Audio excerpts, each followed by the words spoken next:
What's up mga ka-Big Bites? Fajardo may big news, pumayag na sa Hinebra. Pero bago ka sana magpatuloy sa panunood ay huwag mong kalimutang mag-subscribe sa aking YouTube channel. Mabilis lang na update tungkol kay Maverick Ahanmisi, mainit na usapin ngayon ang posibilidad na pakawalan na siya ng Barangay Hinebra, matapos ang disappointing na laro niya sa Game 1 at Game 2 kontra Meralco.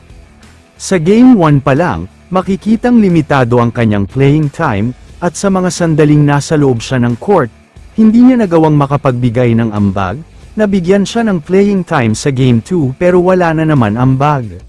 Dahil sa sunod-sunod na pagkakamali tulad ng fouls, turnovers at easy shots na minties, tila tuluyan ng bumaba ang kumpiyansa niya, dahil dito, malaki ang chance na pakawalan na siya ng Hinebra para mas makahanap ng iba.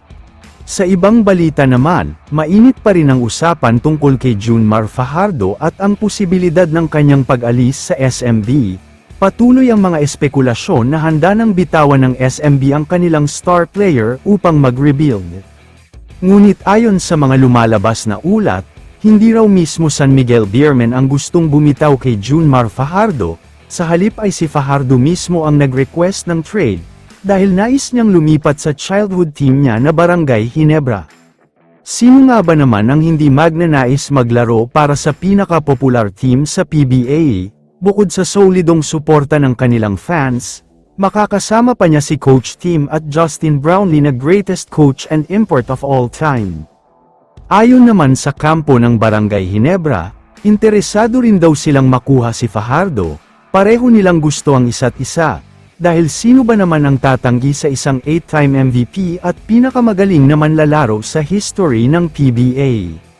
Ngunit mabigat ang kondisyon ng sa SMB, dahil kahit kapatid daw nila ang Hinebra, hindi raw sila papayag na pakawalan si Fajardo nang walang makukuhang kapalit. Gusto nila na patas, o mas maganda, na sila ang manalo sa trade deal.